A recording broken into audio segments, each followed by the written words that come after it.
Buletin 1.30 29 Mac bersama saya Ajin Hussein. Tajuk utama tengah hari ini. Kementerian Kesihatan umum 3 jenis ubat boleh diguna rawat COVID-19. Peniaga dan orang ramai diminta tidak sorok barangan keperluan dan makanan.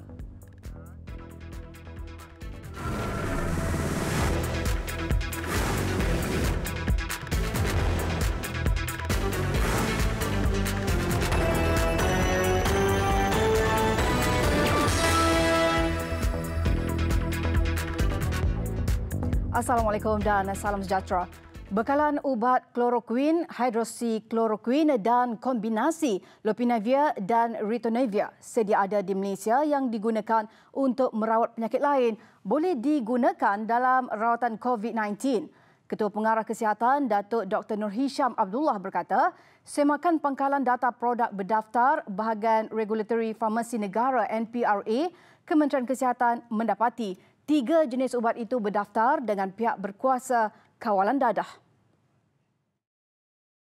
Menerusi hantaran di Facebook beliau, Datuk Dr. Nur Hisham berkata, bekalan ubat-ubatan yang perlu diimport seperti Favipiravir dan Remdesivir, iaitu ubat antiviral, akan sentiasa dimudacara oleh KKM bagi kegunaan rawatan COVID-19. Bagi ubat kajian Remdesivir, Malaysia katanya dipilih oleh Pertubuhan Kesihatan Sedunia WHO untuk terbabit dalam kajian klinikal Multi-Center Adaptive Solidarity Trial COVID-19 yang mana ubat kajian berkenaan akan digunakan. NPRA akan menyediakan laluan expedited review untuk membawa masuk produk kajian klinikal ini ke Malaysia secepat mungkin. Manakala bagi ubat Favipiravir, KKM sedang berusaha mendapatkan ubat terbabit daripada pembekal. Datuk Dr. Nur Hisham berkata, dalam situasi pandemik COVID-19 ketika ini, sekiranya bekalan daripada pihak pemegang pendaftaran sedia ada untuk ubat-ubatan tidak mencukupi, KKM masih boleh mendapatkan bekalan alternatif daripada produk yang tidak berdaftar dengan menggunakan pengecualian peruntukan Undang-Undang Kelulusan Khas Ketua Pengarah Kesihatan KKM. KKM akan menjalankan pemantauan secara berterusan melalui program pemantauan mutu produk berdaftar dan pharmacovigilance bagi memastikan kualiti, keselamatan serta keberkesanan ubat-ubatan adalah terjamin demi kepentingan pesakit. Peniaga dan orang ramai diminta tidak menyorokkan barangan keperluan terutama barang dapur bagi memastikan stok bekalan mencukupi untuk semua. Timbalan Menteri Dua Pertanian dan Industri Makanan, Datuk Cik Abdullah Maknawi berkata, di saat negara sedang dilanda wabak COVID-19 seperti ini, peniaga dan orang ramai diminta supaya bertanggungjawab dan tidak mengambil kesempatan dalam situasi semasa. Menurut beliau, kementeriannya memberi jaminan bekalan makanan untuk rakyat mencukupi termasuk beras. Meski ada dakwaan mengatakan makanan ruji itu hanya mampu bertahan selama 2,5 bulan sahaja, beliau menafikan dakwaan itu. Negara masih lagi mengimport beras dari beberapa negara luar dan sentiasa berusaha memastikan bekalan mencukupi. Selain itu, Fama katanya turut memainkan peranan penting dalam usaha membantu aspek pemasaran untuk produk pertanian. Ia bagi memastikan bekalan makanan sampai kepada pengguna. Di pihak kementerian, pihaknya juga mewujudkan bilik gerakan bagi memantau kecukupan bekalan makanan. Pihaknya juga mendengar masalah yang dihadapi semua pembekal dalam rantaian untuk membekalkan makanan kepada orang ramai. Kaki tangan Jabatan Kesihatan Negeri Johor kini giat menjalankan saringan terhadap semua penduduk kampung Datuk Ibrahim Majid dan Bandar Baru Datuk Ibrahim Majid, Simpang Renggam, Kluang. Dua lokasi itu mencatatkan jumlah tertinggi kes positif COVID-19 di negeri berkenaan. Esko Kesihatan dan Alam Sekitar Negeri Johor, R. Vidyanathan berkata, langkah terbabit bertujuan mengetahui status kesihatan penduduk selain memutuskan rantaian jangkitan wabak itu di kawasan berkenaan. Pihaknya berharap semua penduduk memberi kerjasama kepada petugas kesihatan untuk kebaikan bersama dan patuh kepada arahan Perintah Kawalan Pergerakan diperketatkan PKPD. Agensi penguatkuasa seperti tentera dan polis akan turut meningkatkan pemantauan melalui rondaan dan sekatan jalan selain melaksanakan proses nyakuman. Beliau turut menegaskan bekalan makanan asas di kawasan PKPD diagihkan sejak 27 Mac lalu dan bekalan setakat ini diuruskan dengan baik.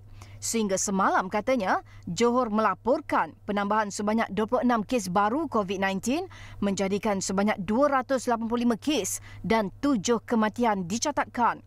Selain itu, katanya, purata peratusan terhadap Perintah Kawalan Pergerakan PKP di setiap daerah di Johor sehingga semalam menurun sebanyak 1.68% kepada 96.07% berbanding sehari sebelum itu, iaitu sebanyak 97.75%. Menurutnya, perkembangan terbabit satu petunjuk yang tidak baik dan peratusan itu masih lagi rendah jika dibandingkan dengan sasaran kerajaan. Pakej rancangan ekonomi prihatin rakyat prihatin berjumlah RM250 bilion yang diumumkan kerajaan antara terbesar di dunia jika dibandingkan dari segi keluaran dalam negara kasar KDNK iaitu sekitar 17%. Menteri di Jabatan Perdana Menteri Ekonomi Datuk Seri Mustafa Mohamed berkata sebagai perbandingan United Kingdom adalah sebanyak 16%, manakala Amerika Syarikat dan Singapura masing-masing 11%. Menurut Datuk Seri Mustafa, RM250 bilion itu merangkumi dua komponen iaitu komponen pakej pertama 27 Februari berjumlah RM20 bilion dan komponen kedua 27 Mac lalu sebanyak RM230 bilion. Jumlah itu daripada tiga sumber iaitu kerajaan RM25 bilion, kumpulan wang simpanan pekerja KWSP RM50 bilion dan dari pihak bank RM175 bilion. Jelas beliau, selain peruntukan RM25 bilion oleh kerajaan, RM50 bilion oleh KWSP adalah dari RM10 bilion daripada pakej 27 Februari. Ia membabitkan pengurangan caruman pekerja daripada 11 kepada 7%. Seterusnya, RM500 sebulan bagi pencarum mengeluarkan maksimum RM6,000 yang dianggarkan RM40 bilion. Sejumlah RM175 bilion pula daripada pihak bank. Malah katanya, sebahagian daripada sistem bank itu dijamin oleh kerajaan iaitu sehingga 80%.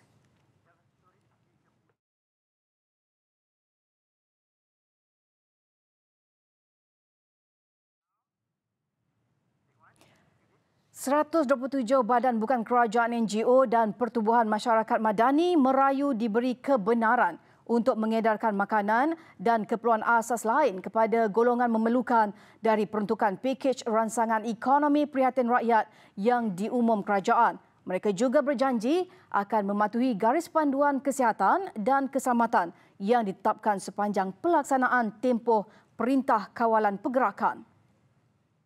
NGO berkenaan dalam satu kenyataan bersama memaklumkan juga berjanji akan memberi kerjasama sepenuhnya kepada kerajaan. Jelas mereka lagi, NGO tidak diwujudkan untuk menggantikan peranan kerajaan.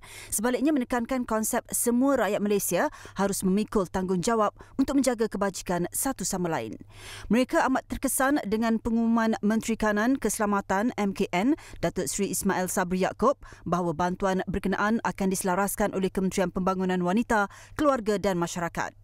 KPWKM dalam satu kenyataan semalam memaklumkan Jabatan Kebajikan Masyarakat akan menjadi agensi bertanggungjawab mengumpul dan menyelaras sumbangan bekalan makanan daripada NGO untuk diagihkan kepada penduduk setempat yang memerlukan. NGO sebaliknya berpendapat dasar sentralisasi yang dicadangkan itu kurang efektif selain merasakan pemahaman pihak tertentu terhadap permasalahan yang dihadapi golongan miskin ini tidak tepat. Perdana Menteri Tan Sri Muhyiddin Yassin ketika mengumumkan pakej rancangan ekonomi prihatin rakyat kemarin memperuntukkan RM25 juta untuk bantuan makanan, barangan penjagaan kesihatan dan tempat perlindungan bagi golongan mudah terjejas yang akan disalurkan menerusi NGO. Pemangku Raja Pahang Tengku Hassanal Ibrahim Alam Shah Al-Sultan Abdullah memuji keberanian semua barisan hadapan yang bertugas di semua hospital. Tita baginda, semua petugas barisan hadapan sememangnya berani dalam menjalankan tugas ketika negara berdepan dengan penularan wabak COVID-19. Baginda bertitah dalam satu klip video berdurasi 50 saat. Bismillahirrahmanirrahim. Assalamualaikum warahmatullahi wabarakatuh. Saya ingin mengucapkan jutaan terima kasih dan bersyukuran kepada semua barisan pejabat, petugas semua hospital. Anda berani. Saya juga nak doakan untuk semua jaga kesihatan diri sendiri supaya COVID-19 ini dihapuskan dan boleh selamatkan ribuan nyawa. Sekali lagi, saya ucapkan terima kasih frontliners. Stay home, stay healthy, and stay safe. Assalamualaikum. Dalam kenyataan media baru-baru ini, Tengku Hassan Al-Ibrahim Alam Shah turut menitahkan umat Islam di Pahang menunaikan solat hajat setiap malam Jumaat sehingga 14 April ini untuk menyelamatkan negara dari segala wabak dan bencana. Baginda yang juga yang di-Pertua Majlis Ugama Islam dan Adat Resam Melayu Pahang bertitah solat hajat itu diharap dapat menyekat penularan wabak COVID-19. Titah baginda sebagai umat Islam di saat negara dilanda musibah COVID-19 ini sangatlah penting untuk memperbanyakkan zikrullah, selawat, istighfar dan berdoa bersungguh-sungguh kepada Allah. Seorang pelajar Malaysia yang kini mengikuti pengajian Dr. Falsafah PhD adalah antara sekumpulan saintis dari University Oxford, United Kingdom dalam membangunkan teknologi baru untuk meningkatkan keupayaan kit ujian COVID-19. Hasil ujian sampel klinikal sebenar menggunakan kit berkenaan menunjukkan keputusan tepat seperti kaedah konvensional namun 3 kali lebih pantas. Koresponden TV3 di London, Haliza Hashim ada butirannya. Lim Poon Chuan, 26 tahun, berkata beliau dan pasukan saintis University Oxford mula menjalankan penyelidikan ke atas kit ujian coronavirus sejak Februari lalu. Lim yang sedang mengikuti jurusan biologi sintetik di bawah program pelajar cemerlang tajaan Jabatan Perkhidmatan Awam JPA teruja kerana dipilih sebagai seorang daripada 8 penyelidik di Jabatan Sains Kejuruteraan Oxford. Jabatan ini bergabung dengan 5 lagi saintis di Pusat Penyelidikan Lanjutan Oxford, Suzhou, di China. The way we design it is it's just like the golden standard to detect virus now, right? It's not just to detect one virus. It could be used to detect all sort of virus. And if you can do it in a cheaper way, faster way, easier way, and everyone can use it back at home to do it themselves, that will be the ultimate. Diagnosis jangkitan COVID-19 contohnya yang bermula dari swab dari belakang hidung boleh mengambil masa sehingga 3 hari dan perlu dijalankan di makmal kesihatan. Ujian ke atas bahan genetik mengambil masa lebih 2 jam untuk memberi keputusan. Teknologi terbaru ini mampu menghasilkan keputusan ujian dalam masa 30 minit. Ia juga tidak memerlukan peralatan yang rumit. Teknologi yang sangat sensitif ini bermakna peringkat awal jangkitan boleh dikenal pasti lebih awal, lantas berpotensi membantu mengurangkan penularan COVID-19. Ujian pengesanan virus ini hanya memerlukan blok haba yang sederhana untuk mengekalkan suhu dan hasilnya boleh dilihat oleh mata kasar. Pasukan saintis Oxford diketuai oleh Profesor Zhan Feng Chui dan Profesor Wei Huang sedang giat menjalankan pengesahan klinikal di UK bagi membangunkan peranti bersepadu. Harapan mereka supaya ujian mengesan coronavirus juga dapat dijalankan dengan pantas di klinik, lapangan terbang dan di rumah. Haliza Hashim, London. Ini berita yang baru kami terima. Seorang doktor dan bayi yang berusia 7 bulan maut dalam satu kemalangan di Jalan Renuk, Gua Musang, Kuala Krai, Kelantan pagi tadi. Kejadian berlaku kira-kira jam 9.15 pagi tadi. Van berkenaan dinaiki 8 orang termasuk 5 doktor dan pemandu. Setibanya di lokasi, van dipercayai terbabas ke dalam longkang sebelum terbalik. Kedua-dua mangsa yang meninggal dunia dikatakan tertindih dengan penumpang lain. Maklumat lanjut bakal menyusul.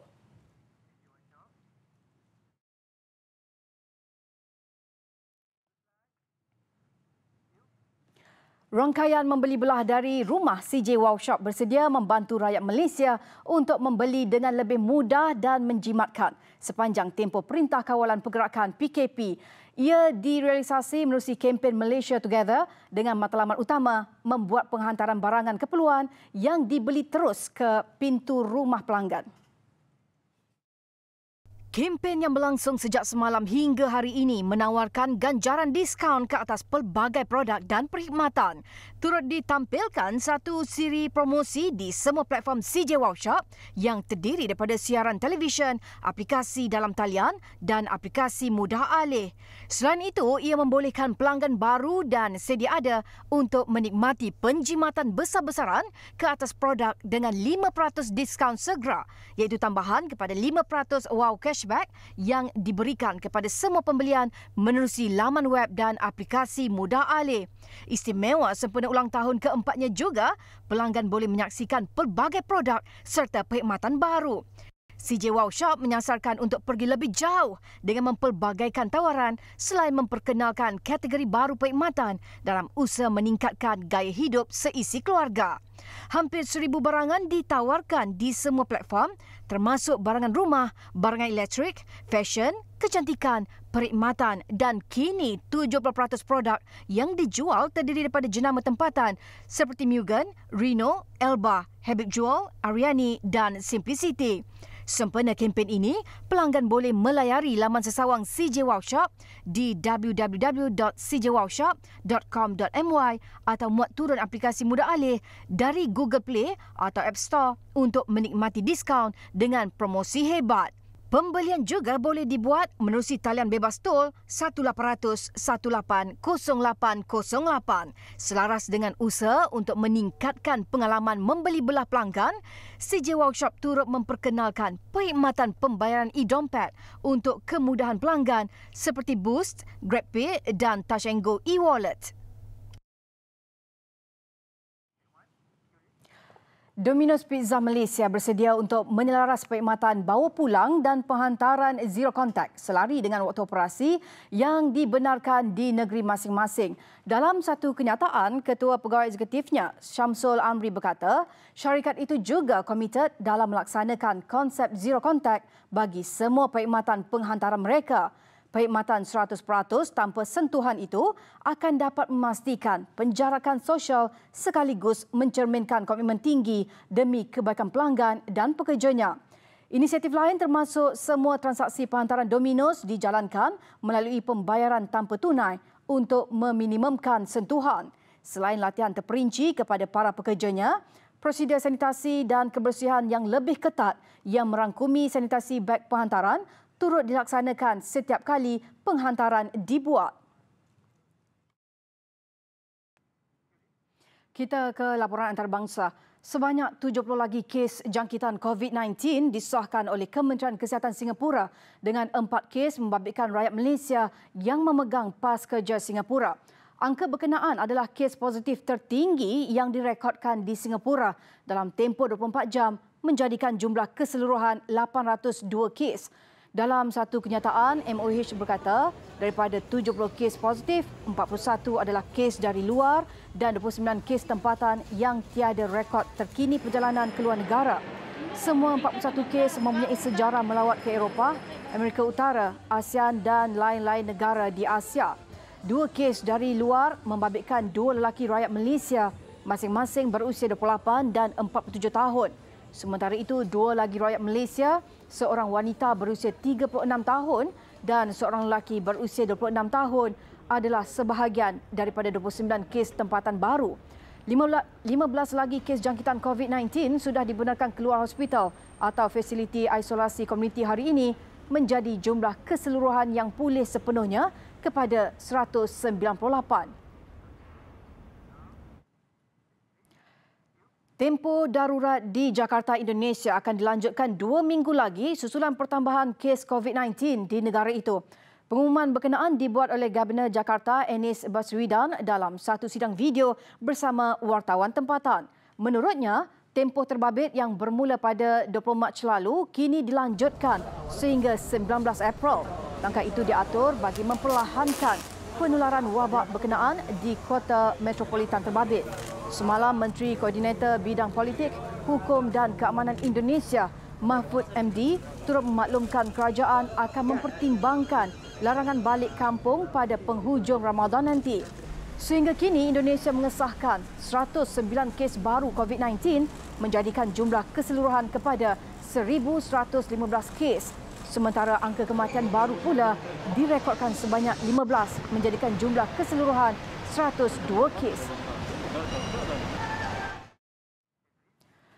Dalam pada itu, ketika Arab Saudi sedang menjalani perintah berkurung susulan penularan wabak COVID-19, beberapa serangan peluru berpandu balistik dilancarkan ke ibu kota negara itu, Riyadh. Menurut media tempatan, serangan peluru berpandu terbabit disasarkan ke Riyadh dan Jazan, namun kesemuanya berjaya dipintas tentera Arab Saudi. Saksi turut mendakwa terdengar beberapa letupan sewaktu kejadian. Bagaimanapun tiada maklumat lanjut berhubung lokasi sebenar serangan dilakukan. Selain itu, sehingga kini tiada pihak mengaku bertanggungjawab mendalangi serangan di kedua-dua bandar terbabit. Kali terakhir pihak tertentu cuba membedil Riyadh adalah pada Jun 2018.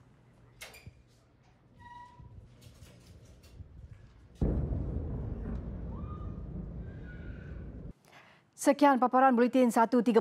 Kami tinggalkan anda dengan suasana di beberapa kawasan seluruh dunia yang menutup lampu bangunan dan kediaman bagi menjayakan Earth Hour.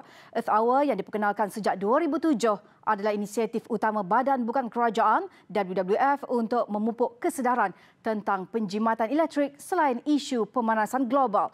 Saya Adin Hussein, sama hormat dan Assalamualaikum.